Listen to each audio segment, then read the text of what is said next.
Hello everyone, this is Nalendra Kumar and I welcome you all at the Chandigarh Career Group.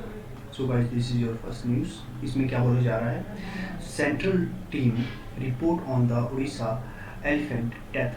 Recently हुआ क्या है कि उड़ीसा के अंदर कुछ एलिफेंट्स की डेथ हुई है, राइट. और ये डेथ हुई कहाँ पे है? ये बेसिकली जो आपका कार्लापत वाइल्ड लाइफ सेंचुरी है, this is quite important for your examination. Basically Karlapat wild life sanctuary आपको कहाँ पे देखने को मिलेगी? ये जो Kalahandi district of the Orissa है, यहाँ पे आपको ये देखने को मिलेगी. यहाँ पे आपको फॉरेस्ट कौन से देखने को मिलेगी? मोस्ट डेसिडियस फॉरेस्ट आपको देखने को मिलेंगे, राइट. और यहाँ पे आपको लेपर्ड देखने को मिलेगा, टाइगर देखने को मिलेंगे, नील गाय, सांभर, माउस डियर, ये सब आपको पशु जो है वहाँ पे देखने को मिलेंगे. लेकिन एग्जाम के लिए इम्पॉर्टेंट ये है कि आपको ये पॉइंट याद रखना है कि जो ये कार्लापत वाइल्ड लाइफ सेंचुरी है ये कहाँ पे है? ये उड़ीसा के अंदर है, जहाँ पे क्या हुआ है, जो आपके एलिफेंट्स हैं उनकी डेथ हुई है, राइट. अब ये डेथ हुई क्यों है, इसके पीछे रीजन क्या था? तो इसके लिए जो है एक बैक्टीरिया है, एक जो है बीमारी है, एक डिसीज है जो कि बैक्टीरिया के द्वारा फैलती है. पहले आप जो है डिसीज का नाम देखिए, इसका नाम है हेमोरेजिक सेप्टिकेमिया, राइट. ये आपको पॉइंट आपको याद रखना है. ये डिसीज का नाम है, किसके द्वारा होती है? इसका नाम है पेस्टुरेला मिल्टोसिडा, राइट. ये पॉइंट आपको याद रखना है. ये जो है एग्जाम के लिए काफ़ी इंपॉर्टेंट है, राइट. अब बेसिकली जो है यहाँ पे क्या हुआ है, ये जो डिजीज़ के द्वारा, इस डिजीज़ के द्वारा क्या हुआ कि ये जो आपके 6 एलिफेंट है इनकी डेथ हो गई. कहाँ पे?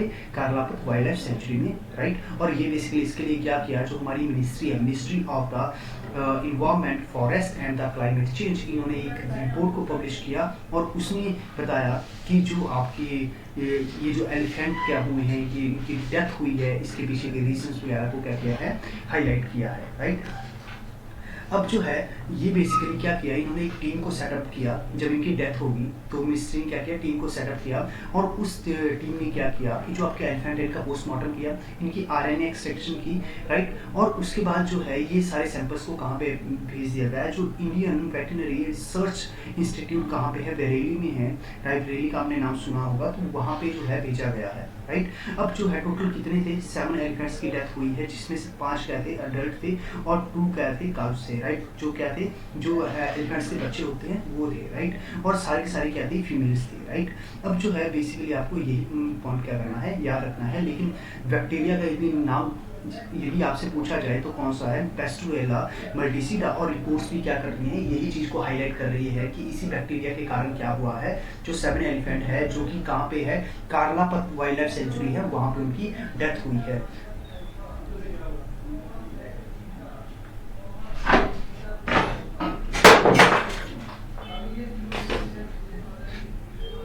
येलो तो आपको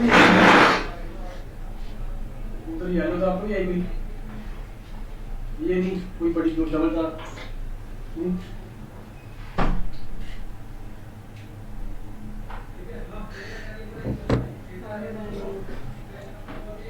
ओके.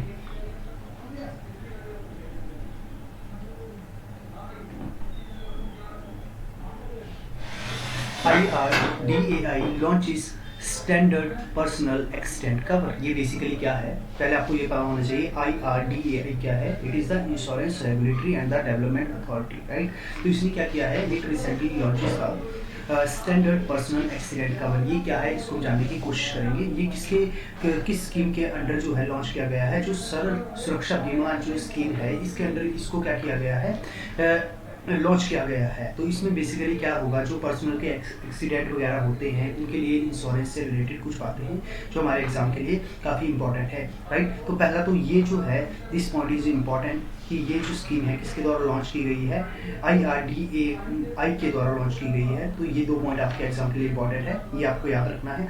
अब ये सरल सुरक्षा बीमा क्या है? बेसिकली इसमें क्या किया जाएगा, आपको इंश्योरेंस मिलेगा कहाँ से, मिनिमम 2.5 लाख और मैक्सिमम कितना, 1 करोड़ का, यदि आपका क्या हो जाता है, एक्सीडेंट हो जाता है, राइट. तो इस कब तक आप एक्सीडेंट के बाद ठीक है।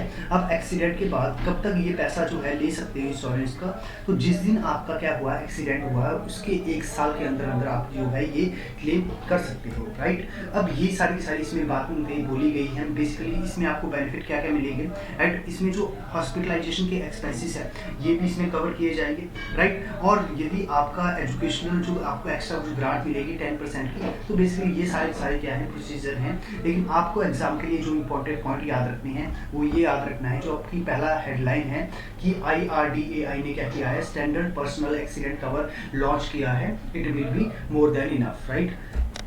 Now moving to the third news, यहाँ पे दिल्ली ने क्या बोला है कि दिल्ली जो क्या करेगी, Delhi to switch all its hire vehicle to the electronic vehicle in the 6 month. Basically अब जो है जो deputy chief minister of the Delhi है मनीष सिसोदिया, उन्होंने अनाउंस किया है कि जितने भी डिपार्टमेंट है दिल्ली गवर्नमेंट के, अब बेसिकली वो क्या करेंगे, सिर्फ और सिर्फ इलेक्ट्रिकल व्हीकल का ही यूज़ करेंगे। अभी क्या होता है, अभी ऑलमोस्ट जो इनके ऑफिशियल्स हैं वो जो आपके पेट्रोल और डीजल इंजन है उनका यूज़ कर रहे हैं, व्हीकल का यूज़ कर रहे हैं। तो ऑब्वियसली ट्रांजिशन में कुछ टाइम लगेगा, तो इन्होंने क्या बोला है कि 6 मंथ का टाइम है, विद इन 6 मंथ क्या करना चाहिए कि आपको शिफ्ट कर जाना है किसके ऊपर, इलेक्ट्रिकल व्हीकल के ऊपर कंप्लीटली, राइट। तो ये जो गवर्नमेंट ने अनाउंस कब की, क्योंकि रिसेंटली क्या किया था, जो दिल्ली गवर्नमेंट है इन्होंने स्विच दिल्ली कैंपेन को लॉन्च किया था। स्विच दिल्ली कैंपेन की बेसिकली ये था कि हमें क्या करना है, शिफ्ट करना है इलेक्ट्रिकल व्हीकल के ऊपर। और जो है अब क्या बोला है मनीष सिसोदिया ने कहा है कि अभी गवर्नमेंट के जितने भी एम्प्लॉई है, जितने भी डिपार्टमेंट्स के अंडर जो काम करते हैं, उन सबके पास क्या होनी चाहिए, इलेक्ट्रिकल व्हीकल होने चाहिए, राइट। और इसके लिए सारा का सारा काम कब करना पड़ेगा, विद इन 6 मंथ आपको ये काम करना पड़ेगा, राइट।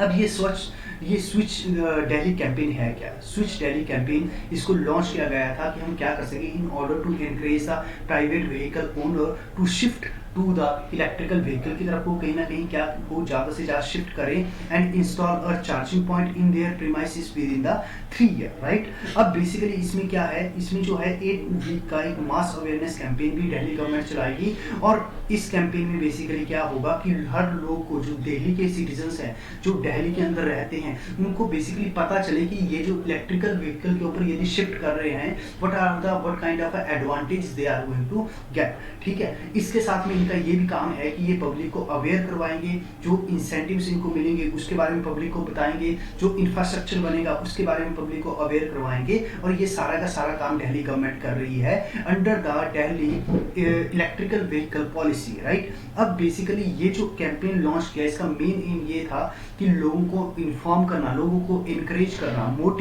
मोटिवेट करना, हर एक जो दिल्ली का पर्सन है उसको कि आप क्या करो, स्विच करो किसके ऊपर, जीरो एमिशन इलेक्ट्रिकल व्हीकल के ऊपर, राइट। तो बेसिकली इन्होंने क्या किया, इस कैंपेन को जो है 4 वीक में क्या किया है, डिवाइड किया है। फर्स्ट 2 वीक में क्या होगा कि यहाँ पे इनका फोकस होगा 2 व्हीलर और जो आपके 3 व्हीलर हैं इन्हीं के ऊपर होगा। लेकिन लास्ट के 3rd वीक में क्या होगा, इनका फोकस होगा जो 4 व्हीलर व्हीकल ओनर है उनको कंपेल करना, उनको फोर्स करना कि आप क्या करो, इलेक्ट्रिकल व्हीकल के ऊपर शिफ्ट कर जाओ, right. So this is all about it. Now moving to the next news, right. अभी रिसेंटली क्या हुआ है, एक टास्क फोर्स को कॉन्स्टिट्यूट किया गया है, किसके लिए, कि जो रिवर लिंकिंग होगी किस किसके बीच में, महानदी और गोदावरी के बीच में, राइट। तो ये बेसिकली किसने किया है, ये नेशनल वाटर डेवलपमेंट अथॉरिटी है। पहले इन्होंने क्या किया, जो महानदी और गोदावरी है इनके बीच में इंटर लिंकिंग करवानी है, उसके लिए एक डिटेल प्रोजेक्ट जो है उसको ड्राफ्ट किया। आफ्टर दैट इन्होंने क्या किया, इसके लिए जो है एक टास्क फोर्स को कॉन्स्टिट्यूट किया। लेकिन आपके एग्जाम के लिए इंपॉर्टेंट ये है, आपको ये पता होना चाहिए कि अभी कुछ ऐसा होने वाला है, राइट। लेकिन ये जो इंफॉर्मेशन है, this information is quite crucial for your examination, जहाँ पे आपसे पूछा जा सकता है नेशनल वाटर डेवलपमेंट एजेंसी के बारे में। तो ये बेसिकली किसके अंडर काम करते हैं, इट कम्स अंडर द जो आपकी मिनिस्ट्री है, राइट, मिनिस्ट्री ऑफ जल शक्ति, या फिर किसको ministry of the water resource भी हम जिसको बोलते हैं आज की डेट में, ये इसके अंडर काम करती है। और ये एजेंसी जो नेशनल वाटर डेवलपमेंट एजेंसी है, इसको सेटअप कर दिया गया था 1982 में। और उसके बाद जो है अब क्या कर रही थी कि ये जो एजेंसी थी मेन फोकस कर रही थी पेनिनसुलर इंडिया के ऊपर, ठीक है, वहाँ के वाटर रिसोर्सेज डेवलपमेंट के ऊपर। लेकिन बाद में क्या हुआ, बाद में 1994 में कहीं ना कहीं इनको हिमालय जो एरियाज हैं, जो नॉर्थ इंडिया है, उसके वाटर रिसोर्स डेवलपमेंट की कमांड भी इनके हाथ में दे दी गई, राइट।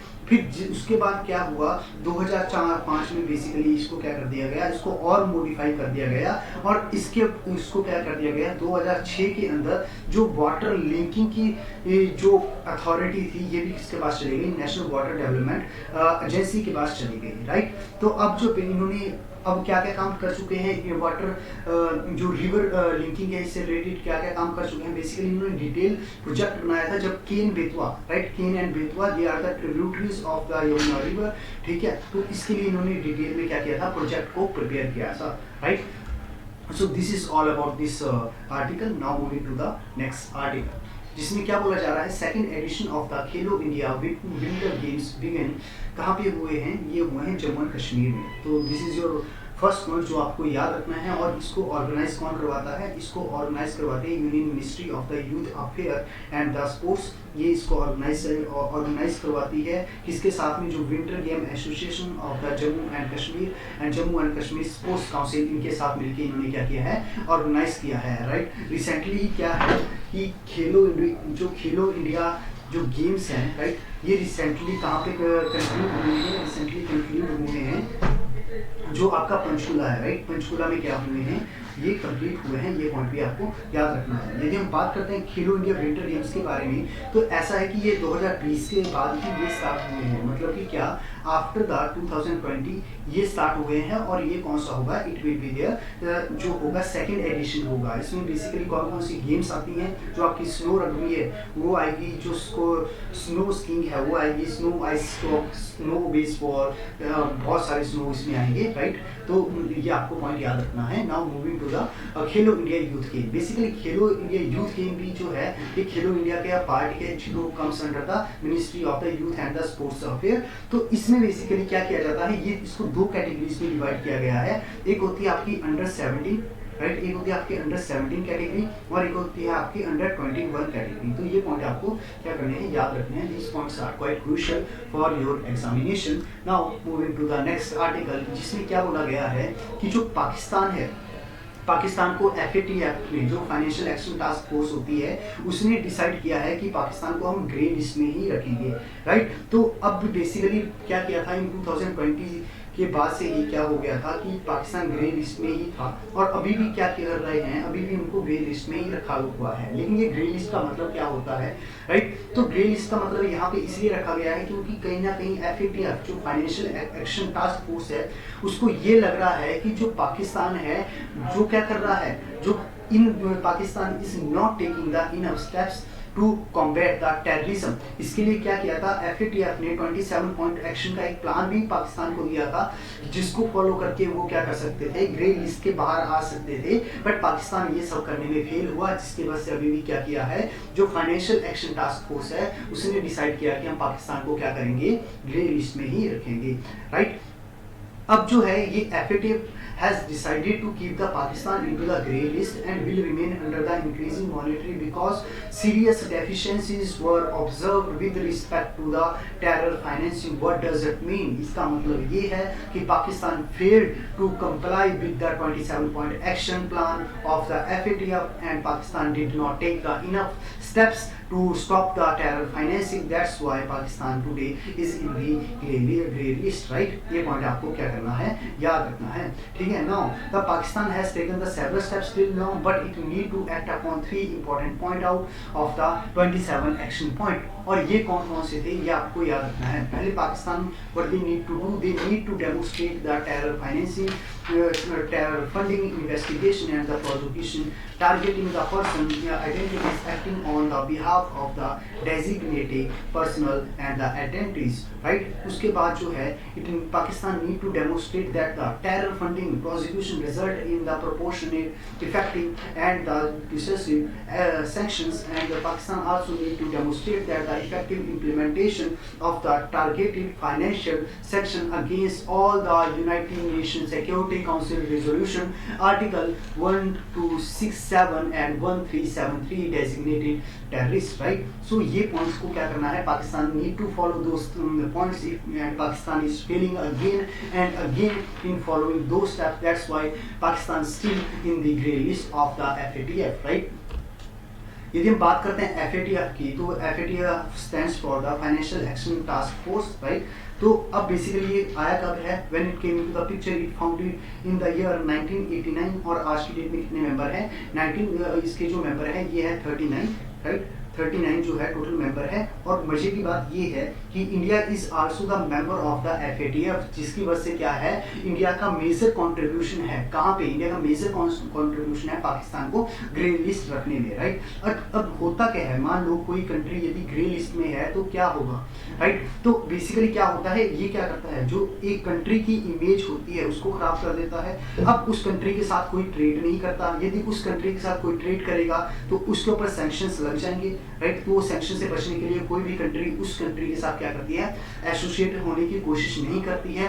इवन जो हमारे बैंकिंग इंस्टीट्यूशन है, like world bank, Asian development bank, international monetary fund, European union, ये भी क्या करते हैं, लोन देने से कहीं ना कहीं घबराते हैं ऐसी कंट्री को जो कि किस में होती है, जो कि ग्रे लिस्ट के अंदर आती है, राइट। यदि हम बात करते हैं यूनाइटेड नेशन सिक्योरिटी काउंसिल का रिजोल्यूशन 1267, ये बात क्या करता है, ये रिजोल्यूशन जो अडॉप्ट किया गया था, ये 15 अक्टूबर 1919 में अडॉप्ट किया गया था। और इस रिजोल्यूशन के अंदर ये होता है कि जो काउंसिल है, जो सिक्योरिटी काउंसिल है, designated Osama bin Laden and associate as a terrorist, इसमें किसी भी पर्सन को क्या किया जाता है कि टेररिस्ट घोषित किया जाता है। और ऐसा ही नहीं कि सिर्फ इंडिविजुअल को, इवन जो कि आपकी ऑर्गेनाइजेशन है लाइक अल-कायदा, ठीक है, तो ये भी आपकी जो टेररिस्ट ऑर्गेनाइजेशन है उनको भी क्या किया जाता है, आपको हाईलाइट किया जाता है under the united nation security council resolution 1267। और ये पॉइंट आपको क्या करना पड़ेगा, you need to remember this point, right. Now ये एक इम्पॉर्टेंट पॉइंट है, यदि आपसे पूछे कि हेडक्वार्टर कहाँ पे है FATF का, its headquarter is located at the Paris in the France, right. और जो है फाउंड कब किया गया था, 1989 में किया गया था। और मेंबर्स कितने हैं, मेंबर हैं 39, ओके। यदि हम बात करते हैं 16 रिसेंटली क्या हुआ है, 16th FICCI higher education summit जो है कंक्लूड हुई है, तो उसके बारे में हम जानने की कोशिश करेंगे। The union education minister address the 16th FICCI higher education summit, right. तो किसने अटेंड किया है, यूनियन एजुकेशन मिनिस्ट्री ने। बेसिकली इसमें इन्होंने क्या किया है, एजुकेशन पॉलिसी को क्या किया है के बारे में बहुत सारी चीज़ें बताई, और ऐसा भी बताया कि कहीं ना कहीं जो न्यू एजुकेशन पॉलिसी है ये क्या करेगी, ये स्टूडेंट्स को बहुत ही ज़्यादा क्रिएटिव बनाएगी, उनके रिस्पेक्टिव फील्ड में उनके अंदर एंटरप्रेन्योरशिप वाली वो भावना लेके आएगी, इनोवेशन एंड स्किल डेवलपमेंट काफ़ी होगा। जो मिनिस्टर है इन्होंने ये भी कहा है कि कहीं ना कहीं सेंटर जो है, प्राइवेट सेक्टर का जो पार्टिसिपेशन है इन द एजुकेशन सेक्टर, उसको भी रिकॉग्नाइज कर रही है। और इन्होंने ये भी बोला है कि हम क्या करेंगे, we are going to increase the number of the institute of the eminence from the 20 to 50।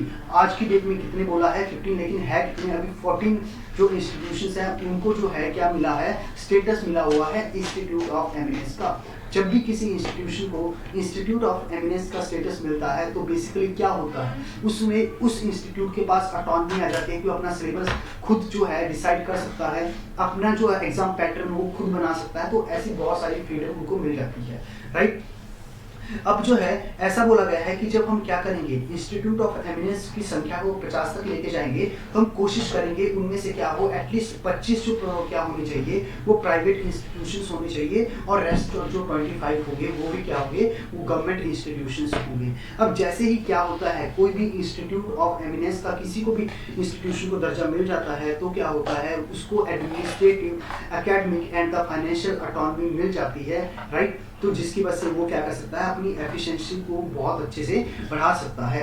अब हम बात करते हैं फिक्की की, जिसका जो विच stands for the federation of the Indian chamber of the commerce and the industry, जिसको establish किया गया था in the year 1927 and it is the largest and the oldest apex business organization of the India. It is a non-government, non-for-profit organization which act as the voice of the business and the industry in the India, right. This organization is involved in the engaging with the public policy makers and the civil societies and encouraging the debate, right. The organization serves as the member from the Indian private and the public corporate sector, and this organization also provide the platform for the networking and the consensus building across the sectors.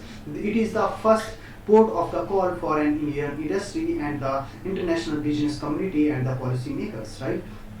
यदि हम बात करते हैं institute of eminence की, तो basically ये कब से स्टार्ट हुआ है? 2017 के बाद में क्या हुआ है, ये कंसेप्ट इमर्ज हुआ है इंस्टीट्यूट ऑफ एमिनेंस। इसमें क्या किया जाता है, इसमें रिकॉग्नाइज करते हैं हम उन हायर एजुकेशन इंस्टीट्यूट को जिनको हमें क्या करना है, जिनके अंदर हमें बहुत ज़्यादा क्या करनी है, डेवलपमेंट करनी है। इसलिए हम उनको क्या करते हैं, उनको हम ऑटोनॉमी प्रोवाइड करते हैं, एडमिनिस्ट्रेशनल, एकेडमिक एंड फाइनेंशियल ऑटोनॉमी, ताकि वो क्या कर सके, अपने काम को बहुत अच्छे से कर सके। सो this is all about this article. Now, WHO chief lauds India for supporting vaccine equality, right? Actually हुआ क्या है कि इंडिया ने वैक्सीन की जो एक्सपोर्ट और जो वैक्सीन के द्वारा जितनी हेल्प की है बाकी कंट्रीज की, उतनी शायद किसी और ने नहीं की। इसलिए WHO ने क्या किया है, इंडिया को काफ़ी प्रेस किया है इसके लिए कि कहीं ना कहीं इंडिया किसी जो सपोर्ट कर रही है vaccine equality. What does it mean, कि सबको जो है हर किसी को जो वैक्सीन है उसको अफोर्ड कर पाए, उसको एक्सेस कर पाए, राइट? और इंडिया ने ये काम बहुत अच्छे से किया है। दैट्स व्हाई WHO ने क्या किया है, इंडिया को अप्रिशिएट किया है। जो इंडिया का जो कमिटमेंट थी टू द कोवैक्स, कहीं ना कहीं जब इंडिया उसको फॉलो कर रहा था, उसी की वजह से ये पॉसिबल हो पाया है कि जो कोविड-19 वैक्सीन है इंडिया ने 60 से ज़्यादा देशों को क्या की है, दी है, जिसकी वजह से ऐसा माना जाता है कि इंडिया ने बहुत ही एक अच्छा जो है काम किया है इस पैंडेमिक के टाइम पे। और कहीं ना कहीं इंडिया जो है वर्ल्ड को सेव करने में काफ़ी इंपॉर्टेंट रोल प्ले कर रही है, राइट? और कहीं ना कहीं WHO ये भी बोल रहे हैं कि यदि हम सभी इंडिया की तरह क्या करेंगे, यदि everyone acts together and share the knowledge, तो हम क्या कर सकते हैं, इस पैंडेमिक को कहीं ना कहीं हम स्टॉप कर सकते हैं और हम अपने जो लाखों लोगों की जानों को हम क्या कर सकते हैं, बचा सकते हैं, राइट? तो ये सारी अच्छी बातें हैं जो कि आपको क्या करनी है, याद रखनी है। याद करने वाला इसमें कुछ नहीं है, it is just for your knowledge and nothing else, right?